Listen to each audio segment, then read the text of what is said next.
Hello again. Here we are in iPhora App Builder. And in the previous installment, we created an app, which, as I mentioned before, is a container that holds different types of app blocks. And the app that we created is called Internal Problem Reporting. So I'm going to open that up. And what I see here is essentially this is the designer screen for laying out the app blocks. Right now, there are no app blocks in it, really, so I'm going to drag in a form, because that's usually the first thing that you would create. This particular installment, we're going to create a form, and in subsequent installments, we're going to create a process and then a grid. So let's begin with the form.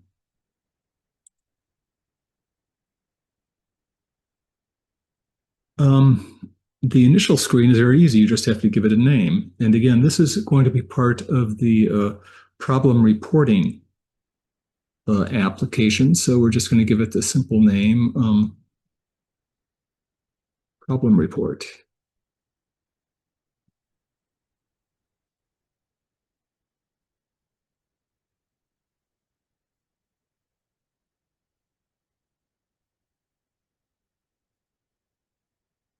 And at this point, a screen appears which allows us to start designing, laying out, and populating the form that we want to create.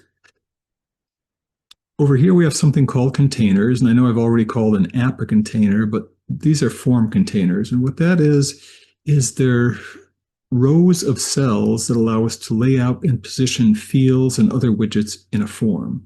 So I'm going to start up by just dragging up a 3-column one like that. And then I can drag other objects inside of it. So I'm going to do another 3-column one below it. And let's start putting some fields into this. Note that I can also drag in a 2-column one or a 1-column one, which would then use up the entire width of the form. And sometimes there's reasons for doing that. So the first thing I want to pull in is a text block describing exactly what this is. A text block is not a field that is populated by the user. It's a block of text that will appear automatically whenever the form is displayed. So I'll click on it. We'll set it to large, but not huge size. We'll make it bold. Let's call it problem report.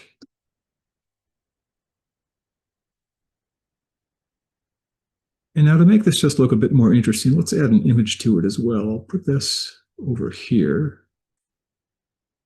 And an image in this case is not an uploader that the user would use. It's just a static image that will always appear when the form is open.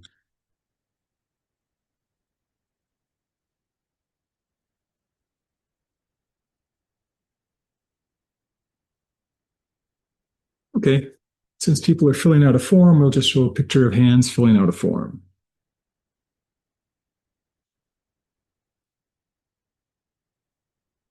Now, to provide a little bit more control over the various layout positions, I'm going to drag in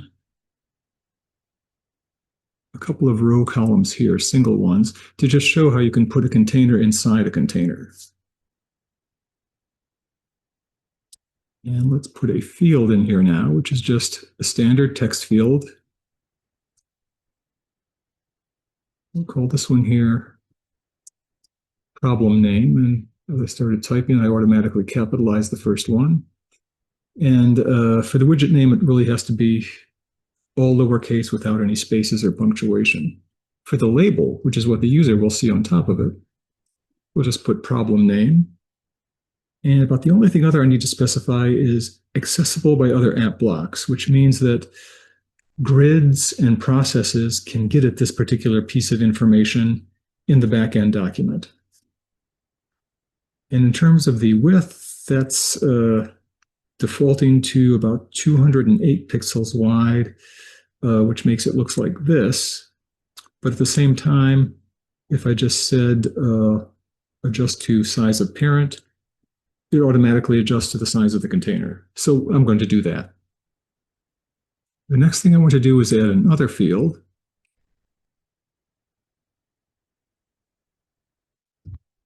Which I'm going to call as final action.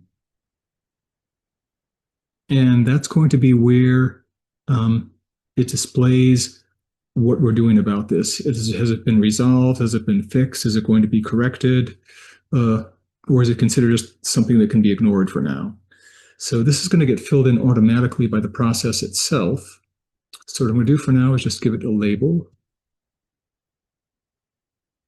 final action, make sure it's accessible by other app blocks, and set it to read only, which means the user cannot fill it in. It's going to get filled in automatically by the process itself. As the workflow moves from step to step, we will make it the full width of the container,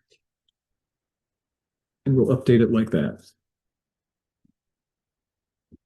A few other fields I would like to fill in right now. Let's see, we should have a date time field, which will correspond to the date when the problem occurred, or in this case, let's say when this actually gets submitted. So let's drag in a date time field. Double click on it to set its properties. Let's call it problem date. Date of problem. In this one here, we'll set a default date, so it will by default show the current date, but the user can override that and select a different date if they want to. We'll definitely make sure it's accessible by other app blocks. That way it can appear in a grid. And the date of the problem has been entered into that now. As you can see, I've added quite a few additional fields to the form. We've added a problem type field, which is a combo box field, which means it's going to appear as a field. When you click on it, it displays a list of options. And down here is where you down here is where you specify what those options are. Product damage, reporting error, incorrect documentation, missed deadline, other. I then added a radio button field for urgency, which can either be normal or high. I added a large text box, which is this down here. So a detailed description can be added. And then I added a file uploader, which is this widget right here. I dragged that in and configured it. And I specified that it can upload multiple files, not just one file. And I also set it so that it can be the full width of the parent's container. So those are most of the fields that I need, and later on you can come back and add additional fields if necessary. So for now I'm just going to save this, but before I do that, one thing I want to do is specify the document title.